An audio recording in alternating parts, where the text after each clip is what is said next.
This week, Paul and I interview Daniel Cuthbert, global head of security at security research, at Banco Santander.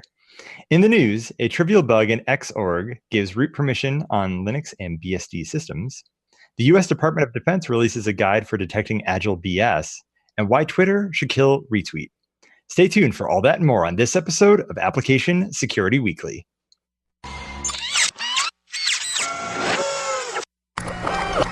This is a Security Weekly production.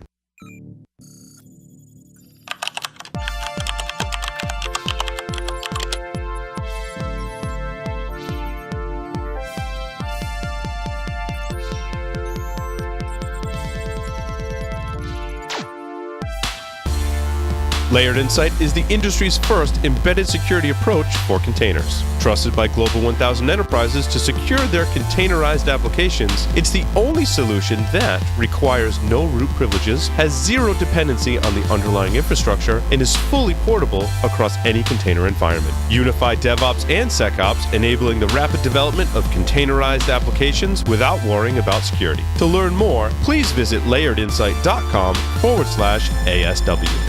Rapid7 powers the practice of SecOps. Using shared data, analytics, and automated workflows, SecOps unites IT, DevOps, and security teams to make security an outcome of innovation. Rapid7 combines technology, expertise, and advocacy to drive vulnerability management, application security, incident detection, and log management for more than 7,000 organizations worldwide. Power up your SecOps practice with a free trial at rapid7.com/securityweekly. Welcome, everyone, to episode 38, our 39th episode of Application Security Weekly. I am, of course, your host, Keith Hoodlet. I'm excited to be joined once again by my propitious co-host, Paul Asadorian. Hey, Keith. How's it going? It's good to be here. Very good to have you here, Paul. A couple of quick announcements before we jump into our interview today. First, if you are interested in quality over quantity and having meaningful conversations instead of just a badge scan, join us April 1st to the 3rd at Disney's Contemporary Resort for InfoSec World 2019, where you can connect and network with like-minded individuals in search of actionable information. Use the registration code OS19-SecWeek for 15% off the main conference or World Pass. Also, of course, join us for our webcast with Signal Sciences, about which, the ways that you should shift left or right in testing the SDLC. That's going to be with Larry Pesci, Zane Lackey, and Paul Asadorian on November 8th. That's 3 to 4 p.m. Eastern Standard Time. Check out securityweekly.com/Signal Sciences to register now. Keith, I had just had a couple other quick announcements. Okay. They, two of our sponsors have now announced exits. So they've been acquired. So Layered Insight has been acquired by Qualys. I don't know if you saw that news. I did. There's other news kind of wrapped in there too, right? So Matt Alderman, who I worked with at Tenable, was like VP of Strategy and Marketing for Layered Insight, and having the inside news on that. We hired Matt Alderman as our CEO for Security Weekly. As he got Layered Insight to successful acquisition by Qualys, which I think is a great move for Qualys, by the way. And congrats to the Layered Insight team. John, I know some of the team over there. John Kinsella is awesome. In fact, I don't know if has he been on this particular show? Nope, had him not on yet. other shows. So yeah, we should definitely have him on this show because he is in fact awesome. And then the other news is a sponsor of one of our other shows, Javelin Networks, has been acquired by Symantec. Wow, that's interesting. So I've been you don't know how good it feels to actually talk about that stuff publicly and how much less stress I have on the show, knowing I can't mention those things. And now that I can, it's a glorious day, and even more glorious for two of our sponsors who have had I would call them very successful exits. Everyone is happy. We're happy as well. We're happy to help them on their journey as we do for our sponsors. So. Yeah, it's gonna be interesting to see how things evolve for them now that they've got hopefully more budget and more headcount as a result. Usually acquisitions lead to more development and integration into current product suites, and quite frankly, both of those companies have rather large portfolios. So, well, crap. Now we're back on stuff I can't talk about again. Well, there we are. So segue, I'm very excited to invite, or rather to have on the show today, Daniel Cuthbert, again, global head of security research at Banco Santander. he's got a security career spanning over 20 years on both offensive and defensive sides of the house. He's seen the evolution of hacking from small groups of curious minds to organized criminal networks and even the nation states that we see today. So he is the original author, or excuse me, co-author of the OWASP testing guide, which I myself am a very big fan of and use pretty often, which was released back in 2003, and is now the co-author of the OWASP application security verification standard that we featured on this show on episodes 3 and 4. Daniel, welcome to the show. Good evening or morning. Thanks very much. So, Daniel, you've clearly, you've had a long history of security experience. I follow your Twitter feed, and I often see that you're up to very interesting things in your kind of day-to-day work. Can you tell me a little bit about, what is it like being a global head of security research, especially for such a large bank, as I understand, is what Santander does? It's no day's the same. I mean, my remit's kind of 200,000 employees and 140 million customers. So anything that affects anything to do with banking, financial stuff they interact with, criminal groups, anything like that. So I've got quite a wide remit, and I think that's what appealed to me when I took the job. It wasn't just you're going to be doing app testing or you're going to be doing vuln research or red teaming or stuff. It's how can you fix and make stuff better for a lot of people. And I think that's exactly what you've done with the ASVS and a number of your other projects that you've taken on as part of OWASP, but especially, again, the testing guide, I think, has been great for a lot of beginners. Now, how did the ASVS kind of come about for you? Like, at what stage did you get involved? Were you there right at the very beginning? Have you just kind of joined recently? And of course, like, how did that grow or become, what it is today? So I wasn't there from the start. Two gents really did well with that, but the problem is that it wasn't getting the traction that it needed. So there was a call out to say, hey, can somebody get involved and take over the project? And I put my hand up and said, it was around about the same time where I was going through this kind of evangelical phase where I wanted security to be usable. I've been doing security long enough where we had the security was always the blocker, the ugly people at the end who always said no to stuff. And I thought, well, we're not getting any better. It's getting even easier to break into stuff. Like, we're just not building stuff securely. So how do we create the whole frictionless security journey? And for me, the ASVS was that start. And at the same time, we saw a lot of people really doing application testing. And there was that, inevitable problem. Like, what is an app test? You've got lots of pen testers doing app testing. You've got lots of companies developing apps and saying they need a pen test. But nobody really knew what constituted a good application assessment. So it seemed logical that we take, use OWASP as a platform, use ASVS, where there was some really good work done by Jeff and I forgot the other guys who did it now. Wow, that's really bad. And say, right, how can we make this so it's a lot more easily adopted? It can be brought in-house. People can understand what everybody's getting on the other side of the table. So that was version 2 that we got stuck in. And yeah, we kind of cracked on and just did as much as we can. Awesome. Yeah. I mean, so looking back at some of the project leads, going back to version 1.0, it was Mike Boberski, Jeff Williams, and David Wickers. I think is who you're looking for was Jeff Williams. Yep. Then, of course, yourself and Saba Kazaruni. I feel like I might be pronouncing that wrong. And then Andrew Vanderstock and Krishna Raja as well. And then I know that Jim Manico has recently kind of joined the fold as well with version 3 back in 2015. Now, I understand as well, and you might not be ready to talk too much about it, but there's a version, is it version 4 that you guys are looking at, or is it like 3.1? I know that there was some discussion of that on Twitter a while back. Yeah, no, we more transparent. So we've got the dream team now. We've got Andrew and Jim, and everybody needs like a mad Aussie and a crazy Hawaiian, and then some random blonde dude. We're like the AppSec boy band, as I'm calling it. And we looked at where 3.1 was going, and we kind of came to the realization that a standard shouldn't change all the time, because that's really bad, because people rely on it a lot. But at the same time, if you're doing a version release or a bump, it shouldn't introduce such a drastic new way of doing things that makes life miserable for everybody who's trying to jump around that previous version. So we kind of came to the conclusion, I think it was about 6 months ago, where what we were proposing with some of the changes that needed to go into a 3.x release would be better suited to go into a 4.0 release.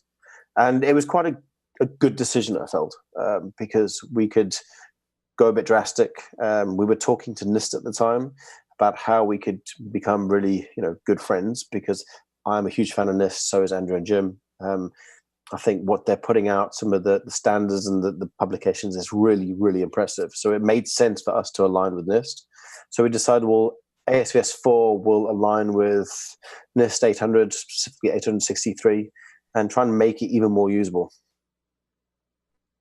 Now, are you going to be adding any sort of additional coverage, I guess, in ASVS? And now it's already fairly comprehensive, but I think one of the areas that I had seen being discussed was more around mobile.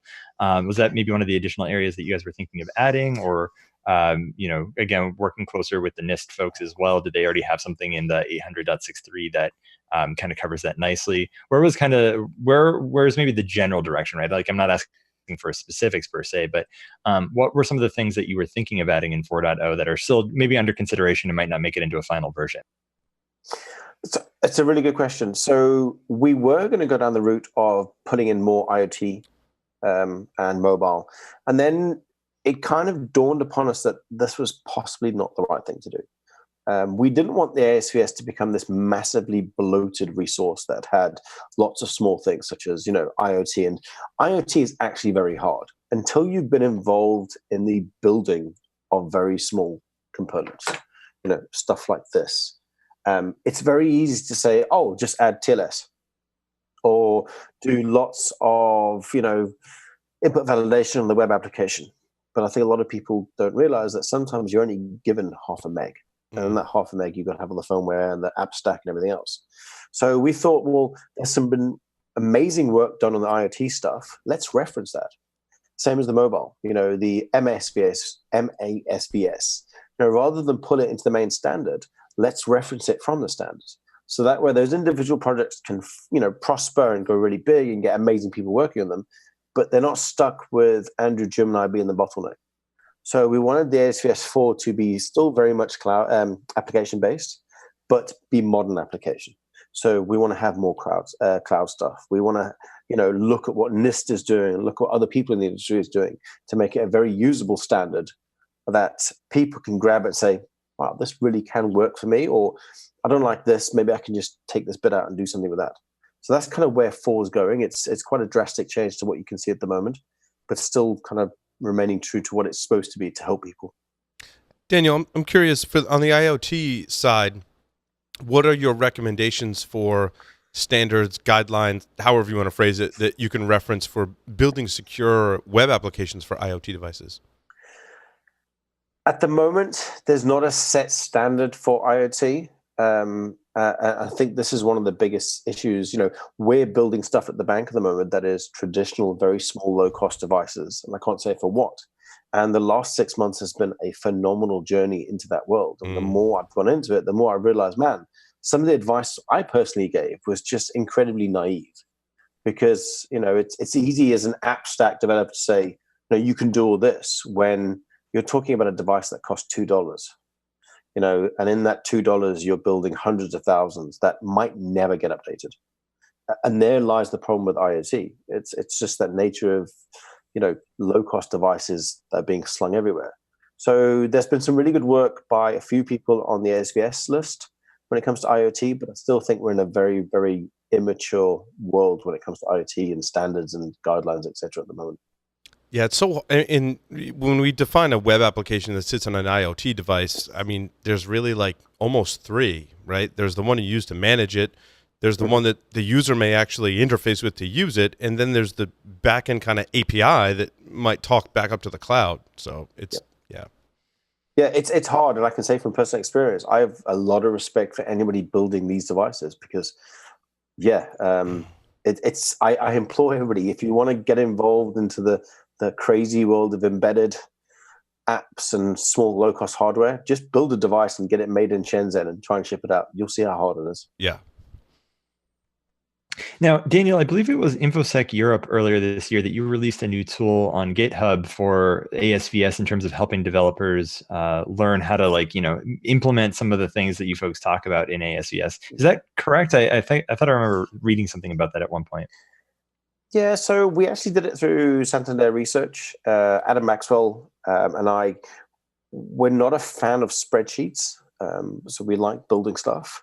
And we thought, well, let's turn the ASVS into a web app, because it's what we were doing internally at the bank. You have a centralized server where people can use this as part of the whole shifting left project lifecycle. So we thought, well, this would be a great thing for the community, and let's make it our first official Santander research release. And we pushed it out, and the feedback was like quite overwhelming. We didn't expect anybody really to look at it, and they have, which is humbling, and it's really nice to see people using it. So I believe it. Sorry, just ahead, a Paul. question on that. Is the web application for the ASVS, is it to get the information out of it, or is it something that I can test for these different conditions, or? So rather than have, say, a spreadsheet-based option, you could spin this up. We've Dockerized it, so we've gone full hipster. You can host it wherever you want, and there's some new features that we're planning on doing soon.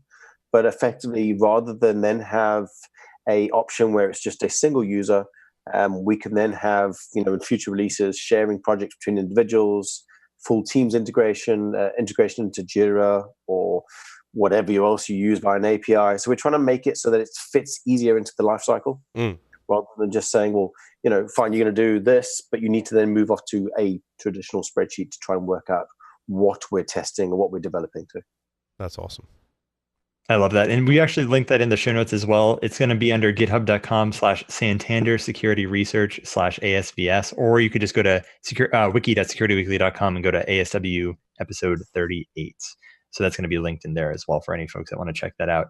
And yeah, going full hipster, I love Docker myself. I know that Paul and I have had many a conversation on it. So I was glad to see that kind of localized for different users. I know that that's one of the tools that a lot of people, both, in my day-to-day that I start to talk about, they say, hey, this Docker thing looks pretty awesome. I'm like, yep, it actually really is pretty awesome. So Daniel, just really quick, before we get to the 5 questions of Application Security Weekly, what are your thoughts on the future of application development? I know that things have been changing pretty rapidly with the rise of JavaScript and single-page applications kind of taking over.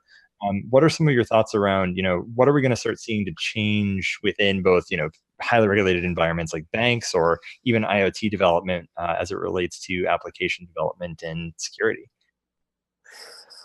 I'm starting to see a huge push now and change in mindset when it comes to the security angle. I think the messaging and our whole approach for the last decade when it came to security was wrong.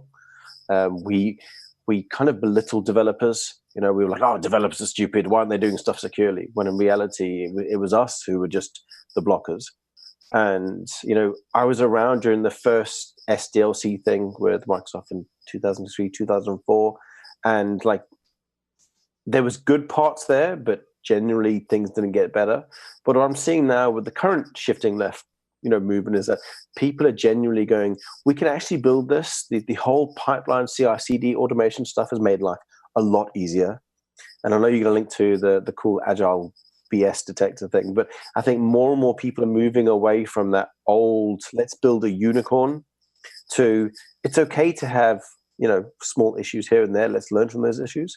So I'm starting to see quite a lot of good, interesting research going back into the AppSec world, where let's try and build it so that's automatic. And there's a really good vibe at the moment. That's what I'm trying to get to. Yeah, I would definitely agree. There's a lot of strong language around the idea of DevSecOps and including security as part of the practice of development, which is positive, I think, in a lot of ways, especially when you talk to development teams that you say, hey, I've got a security tool in here, you can use it. And suddenly they go, what do you mean we can use it? I thought that you guys just ran these things. Oh, no. Like, you can go and actually scan your own stuff. Here's how you would automate all of it. And they tend to say, hey, this is actually kind of cool. So I've definitely seen the same thing as well as I talk to folks. Paul, it sounded like you had a question. No, not off the top of my head. Sorry. I thought I heard your feedback in there. I was adjusting my mic, actually. Yes. It's okay. It's all right. I didn't have a question. I was just yawning. I wasn't raising my hand. Sorry, Paul. Sorry, we're nerding out over here about applications a little bit. So, And I guess before we get to the 5 questions, Daniel, is there any cool research that you're doing now that you're able to announce, or anything forthcoming that we should expect to see from you at a conference coming up soon? I can't talk much about it, but I've become quite obsessed with ATM skimming. Duly noted. Duly noted. Well, I guess we'll jump into the 5 questions then. So, as you know, a listener to the show, you may know these already, but first we like to ask, what were the specs like on your first computer? My specs, well, it was a Sinclair ZX Spectrum. So what was that? 128 kilobytes. I had a tape recorder, which was quite cool. Oh, yeah, wow. it was old. It plugged into the back of the TV, which was quite nice. Interesting. So Yeah, TV as monitor. I mean, I know TV people as that well. still do that today, but usually it's with a much bigger system. So, the other question I like to ask is, what programming languages or language did you learn first, and what do you enjoy writing in today, if anything? I learned in C, and I sort of enjoyed that. Now, as Adam will quite rightly point out, I do really bad Python, and I'm really glad that he's my co-partner and he's a really good developer. So I push code into him, and he sucks his teeth a lot and then makes it look better. Mine works, but it's not pretty. So I enjoy Python because it's I don't get as much time as I'd like to these days just to sling a lot of code. So Python just fits in there. Sounds a lot like Paul's Yeah. code. He likes Yeah. to write a lot of Python as well. Yep. And I'm pretty terrible at it, and I sometimes make it work and then hand it off to someone that can do great things with it, hopefully. I mean, So I used to write exploits in Perl, right? So it there you go. worked, it did the job, and we had a lot of time in the fun in the late 90s, early 2000s breaking stuff. So Perl does its stuff. As long as it works, you're good to go. But it's Perl. I'm just kidding. One day we'll have, what Larry gives us the ultimate nirvana. Until then, we can keep on using what we use. Indeed. And it's funny that you mentioned C, because my professor at University of New Hampshire, Phil Hatcher, the first day of his class in C and assembly, he always used to say, C is for the brave. So hats off to you on that. The next question, of course, dragging you a little bit into the Holy War, Vim or Emacs? I was a Vi guy, but I really like Atom now. There you go. Oh, There nice. you go. Yeah. And of course, then following on to that, especially since you're using Python, tabs or spaces? I like to mix it up and annoy everybody. Yeah. It winds them up so badly. It's so great. So basically what you're saying is you are the unit test for if the code will compile. Yeah, just mix it all up. Don't be scared. Watch people get really angry. And then finally, one of these last questions I've changed a little bit, but what sort of advice would you give to newcomers in the industry?